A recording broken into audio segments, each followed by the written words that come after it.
Here we go. This is going to be the New Balance SC Trainer version 3. Oh my gosh. This shoe has got so much going on. But just like every Disney movie, there's going to be a villain. There's going to be some tension. There's going to be a hero.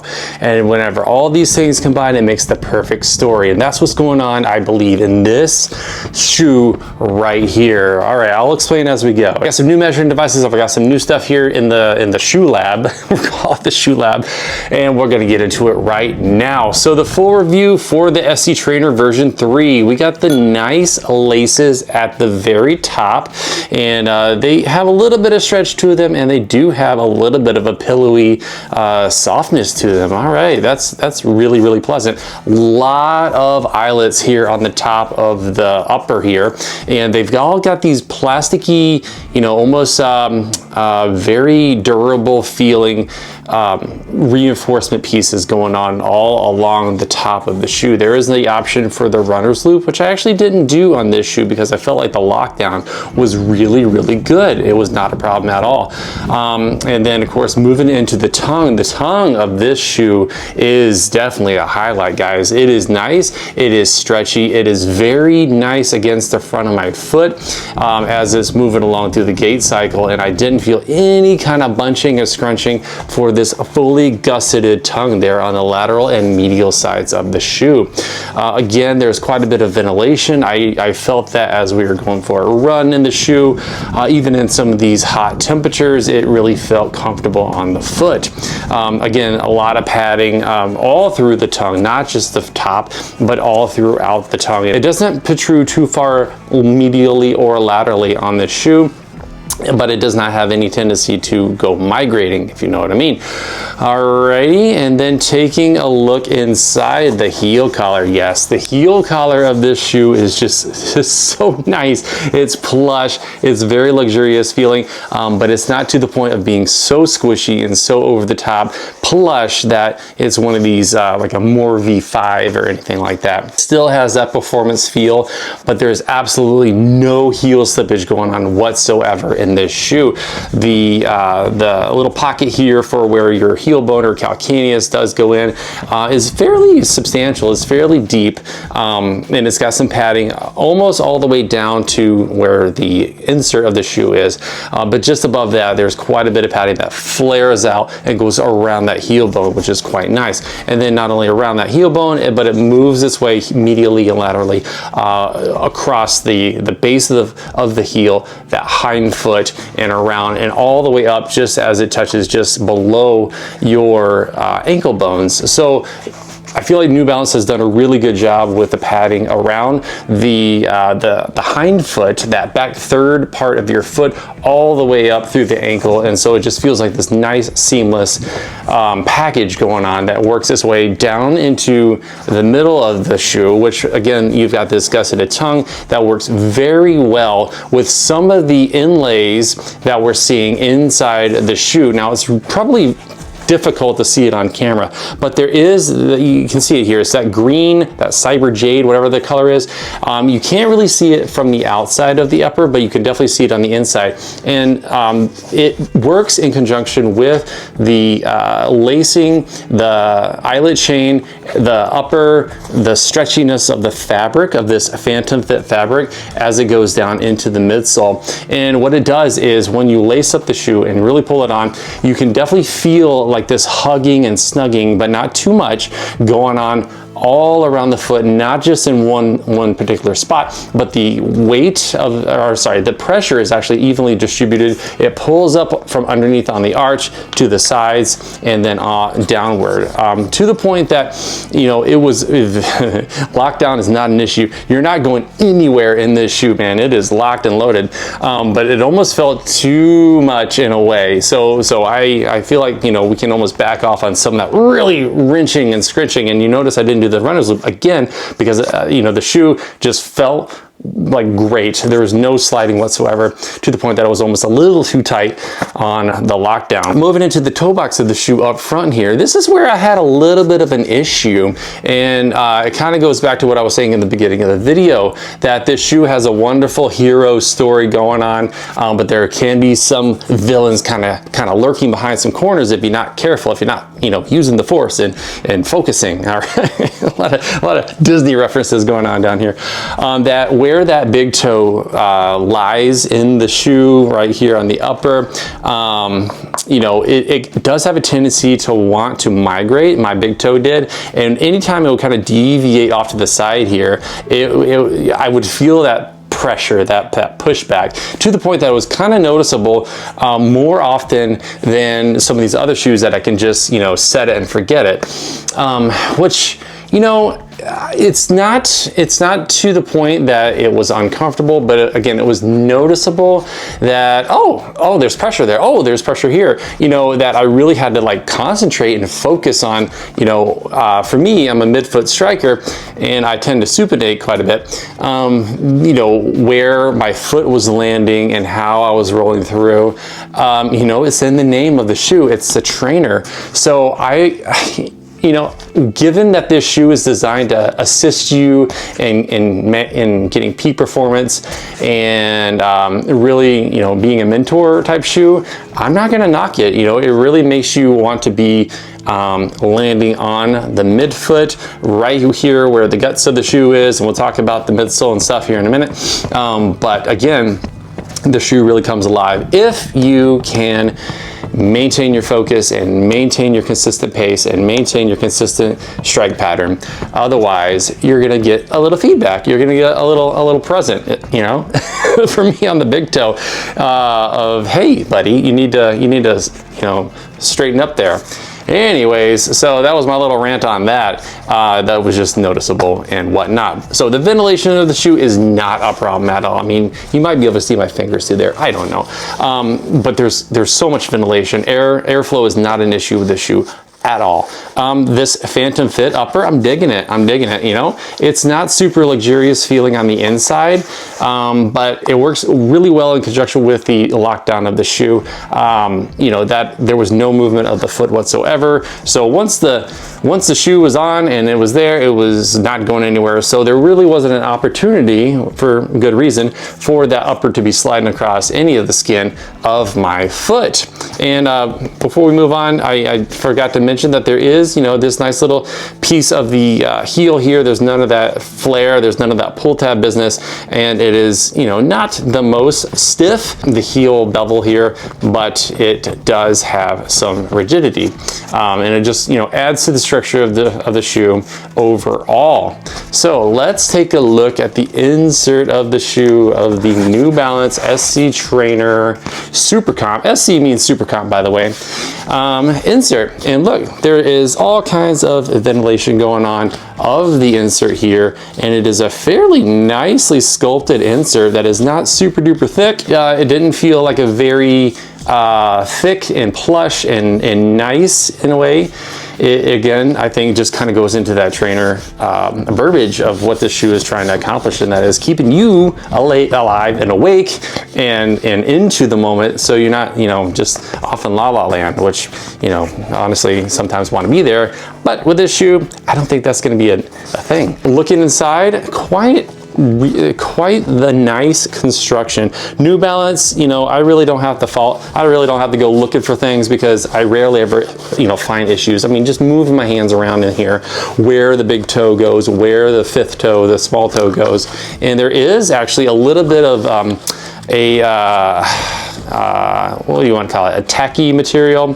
That's probably the wrong word. It feels more like a grippy material here on the camera. Come on, the inside of the toe box right here, that I don't feel, you know, anywhere else. So it's like that toe gets in there and it's not allowed to slide around. That could be part of that lockdown and how everything kind of comes together at the front of the shoe here when you are running.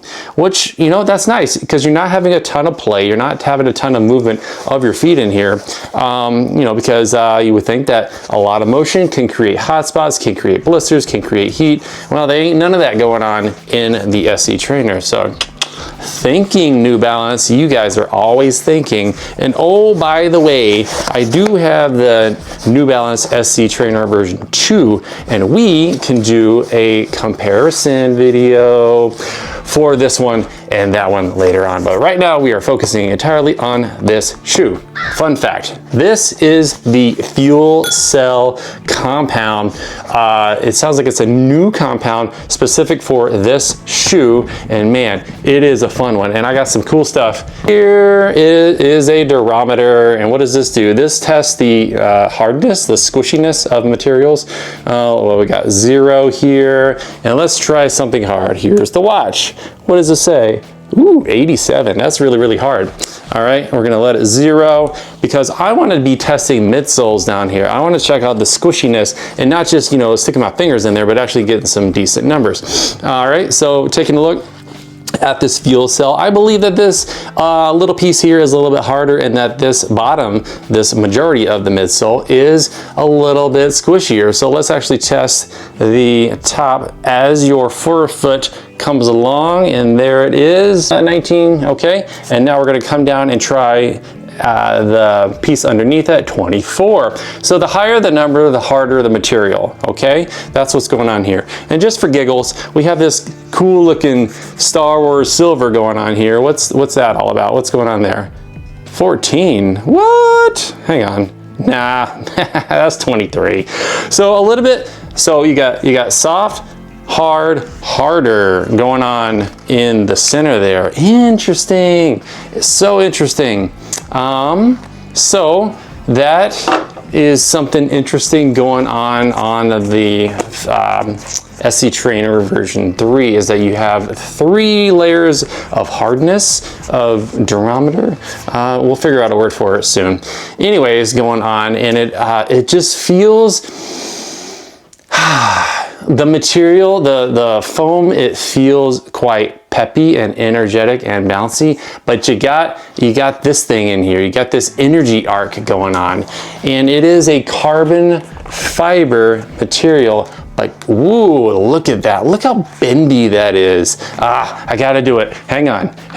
This is the SC Trainer version 2, and it's a lot stiffer. The version 2, the V2, is stiffer than the V3. So I know that it has a carbon fiber plate, and I know that they redesigned the shape of it and all that stuff, but I wasn't exactly feeling a ton of pop, of spring, of even rigidity.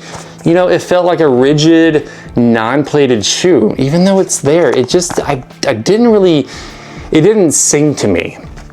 The carbon fiber didn't sing to me here. But overall, the shoe, with all of its components, still did a good job of propelling me forward and, you know, being a mentor, meaning it wasn't doing all the work for me, but it was making me input a little bit. So, you know, I keep saying it, is going back to that trainer aspect of the shoe. And then I keep doing this, and look at how giving that is. So I did some heel striking in the shoe. Nope. It feels super awkward. Man, heel striking in this V3, maybe for you guys, you might have a different experience, but this person here, it was super awkward, man. It would like come down and then clunk, and it was super weird. But the idea, I believe, is to hit this on the midfoot right here. So let's pop this on the scale and see how much it weighs. Size 11 is 10.5 ounces. There you go, the shoe weighing in at 10.5 ounces for men's size 11. All right, guys, so we're looking at a 41 and 35 stack height in this, and that's pretty substantial. That's a 6mm drop, which is kind of that middle of the range, middle of the road amount of drop, and I feel like that is kind of the sweet spot. I believe a lot of the New Balance shoes are coming out with that that sort of drop. It just, for me, it works really well. It encourages me to have a higher cadence and a higher stride. In fact, later on we can talk about the different drops of the different shoes and what, you know, sort of millimeters work for everybody, because I know that there's a lot of numbers being thrown around, but perhaps just not being explained. All right, so let's actually measure the width of the forefoot. Aha, so I got these cool calipers now. You know, I went on that Amazon Prime Day and I just got some stuff for us down here in the shoe lab. For the maximum point here for landing platform is 139 millimeters. So we can use that information later on for different comparison reasons, okay? We have a nice decoupling of the fuel cell right here in the back to expose that beautiful energy arc here. Okay, now the outsole of the shoe actually participates in the rigidity of the shoe, and it works with the carbon fiber plate. It works with the fuel cell. It works with this multi-density PBA base fuel cell here to provide all of those elements that we talked about: the lockdown, the intentional focusing of the stride of the gait cycle, all coming down to this area of the shoe, to the point that when you go anywhere else, that shoe will guide you back in a sometimes harsh manner to really have you laser focus on your training, and that's exactly what this shoe is doing. It's great. It's that, and nothing else to say other than, you know, a really nice grippy outsole, which is different than a lot of the other New Balances that we've had down here. But I think that is it as far as coverage goes. The price is there on your screen. The link for this shoe will be in the description. I think that it would make sense for you to have this in your kit as your daily trainer. As you know, it really didn't shine as a speed worker. I would say that this could be a good daily trainer that would be great for those who are seasoned runners and have pretty strong feet and ankles and are quite in tune with their stride. You know, somebody who's just now coming into this might be a little bit more of an advanced shoe, or using it less often in the week and then picking up another daily trainer to consider for the majority of the miles, yeah, that's the word, throughout the week. That way, you know, things aren't getting too disheartening or prone to injury, which I wouldn't think that would cause that, but just some of the things that, you know, are kind of going on, it might be a little inhibiting and discouraging, and we don't want that in this sport, not one little bit. So again, link in the description, that would be an affiliate link. So if you were to use that link, it would both support the channel and I would get a tiny commission. You know, all the affiliates that I use, whoever is selling this particular shoe will be listed in the description, because I have multiples, and the reason is I want to have a good variety for you guys and not just promote one specific place. That's the reason for that. Okay, feel free to like this video. It tells me in YouTube that you really enjoy this content, it brought you value, and subscribe for more. Follow for the journey, and again, we'll probably be doing a comparison video between the V3 and the V2. I don't have the V1, never got it. So that's it. I really appreciate everybody's time. Thank you so much for watching, and have a wonderful night.